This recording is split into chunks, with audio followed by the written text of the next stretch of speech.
ভারতকে তিনটি সুখবর রাশিয়ার। চীন পাকিস্তানের ঘুম উড়ে গেল। বন্ধুরা, প্রাউড বেঙ্গলির ইউটিউব চ্যানেলে আপনাদের সকলকে স্বাগত জানাই। জিওপলিটিক্স বা ভূ রাজনীতি এক অদ্ভুত বিষয়। বর্তমান সময়ে যখন ভূ রাজনীতির চেহারা মুহূর্তে মুহূর্তে পাল্টাচ্ছে, তখনও যে বিষয়টি আগের মতোই রয়ে গেছে তা হল ভারত ও রাশিয়ার বন্ধুত্বপূর্ণ সম্পর্ক। কারণ রাশিয়া বন্ধু হিসাবে তার বিশ্বাসযোগ্যতা প্রমাণ করতে সক্ষম হয়েছে। ভারতের সাথে রাশিয়ার সামরিক খাতে বিপুল আদান প্রদান হয় এবং তা ভারতকে বিভিন্ন সময়ে চরম সহায়তা করেছে।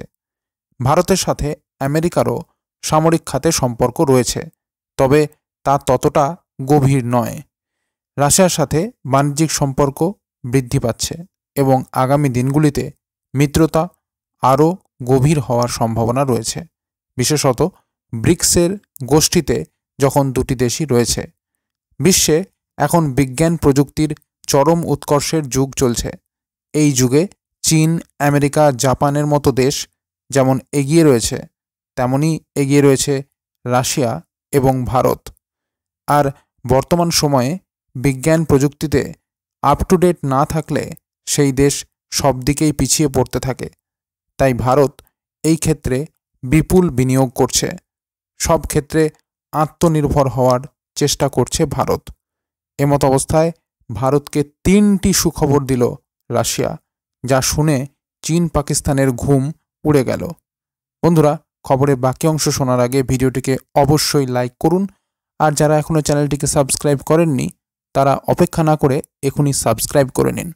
আর বন্ধুরা, সকলেই কমেন্ট বক্সে লিখে জানান আপনার মতে আমেরিকা ও রাশিয়ার মধ্যে কাদের প্রযুক্তি বেশি উন্নত। লিখে জানান কমেন্ট বক্সে। কিছুদিন পর বেঙ্গালুরুতে এয়ার শো অনুষ্ঠিত হতে চলেছে এবং এই বিশেষ অনুষ্ঠানে রাশিয়া ভারতকে তাদের সবচেয়ে শক্তিশালী যুদ্ধবিমান সুখোই 57 দেওয়ার প্রস্তাব করেছে। বিশেষজ্ঞরা বলছেন রাশিয়ার এই প্রস্তাবটি ভারতের জন্য একটি দারুণ সুযোগ হতে পারে। রাশিয়ার পক্ষ থেকে ভারতকে তিনটি প্রস্তাব দেওয়া হয়েছে। প্রথমত, তারা ভারতকে সুখোই 57 যুদ্ধবিমানটি তৈরি করে সরবরাহ করবে। দ্বিতীয়ত, তারা ভারতে এই বিমানের যৌথভাবে উৎপাদনের জন্য প্রস্তুত। তৃতীয়ত, রাশিয়া ভারতের পঞ্চম প্রজন্মের যুদ্ধবিমান তৈরির ক্ষেত্রে সাহায্য করতে ইচ্ছুক। পূর্বে রাশিয়া ভারতকে তাদের নিজস্ব যুদ্ধবিমান তৈরির পরিকল্পনা বাদ দিয়ে সুখোই 57 কেনার প্রস্তাব দিত, কিন্তু এইবার রাশিয়া যৌথভাবে উৎপাদনের প্রস্তাব দিয়েছে, যা একটি গুরুত্বপূর্ণ পরিবর্তন। রাশিয়ার এই প্রস্তাবটি ভারতের জন্য খুবই গুরুত্বপূর্ণ, কারণ বর্তমানে ভারতীয় বিমান বাহিনীর স্কোয়াড্রন সংখ্যা কমে গেছে। যেখানে চীনের কাছে J-20 মতো পঞ্চম প্রজন্মের যুদ্ধবিমানের সংখ্যা 200টিরও বেশি।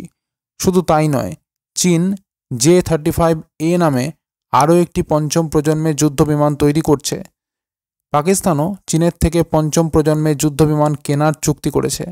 অন্যদিকে ভারতীয় বিমান বাহিনী MiG-29, জাগুয়ার এবং মিরাজের মতো পুরনো বিমানগুলো বাতিল করে দিয়েছে।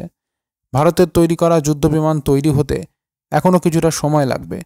তাই রাশিয়ার এই প্রস্তাবটি ভারতের জন্য খুবই দরকারি। যদি ভারত রাশিয়ার এই প্রস্তাব গ্রহণ করে, তাহলে ভারত বিশ্বের চতুর্থ দেশ হবে যাদের কাছে এই অত্যাধুনিক পঞ্চম প্রজন্মের যুদ্ধবিমান থাকবে। বর্তমানে রাশিয়া, চীন ও আমেরিকার কাছে এই ধরনের পঞ্চম প্রজন্মের বিমান আছে। কিছু সূত্র থেকে জানা যায় আমেরিকা ভারতকে তাদের F-35 যুদ্ধবিমান বিক্রি করতে চেয়েছিল, কিন্তু ভারত সেই বিষয়ে আগ্রহ দেখায়নি। তাই মনে করা হচ্ছে ভারত রাশিয়ার সুখোই 57 যুদ্ধবিমান কেনার দিকে ঝুঁকতে পারে।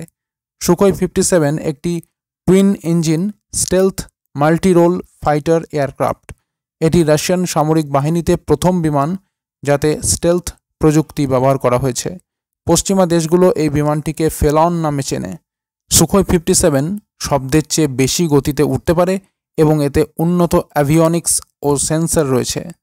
এই মুহূর্তে ভারতের প্রতিরক্ষা মন্ত্রণালয়ের সিদ্ধান্তের উপর নির্ভর করছে ভারত এই প্রস্তাব গ্রহণ করবে কিনা। তো বন্ধুরা, এই ছিল পুরো খবর। খবরটি যদি গুরুত্বপূর্ণ মনে হয় এবং ভালো লেগে থাকে তাহলে অবশ্যই লাইক করতে ভুলবেন না আর শেয়ার করতে ভুলবেন না। আর বন্ধুরা, চ্যানেলটিকে যদি আপনি এখনও সাবস্ক্রাইব না করে থাকেন তাহলে এখনই সাবস্ক্রাইব করে নিন।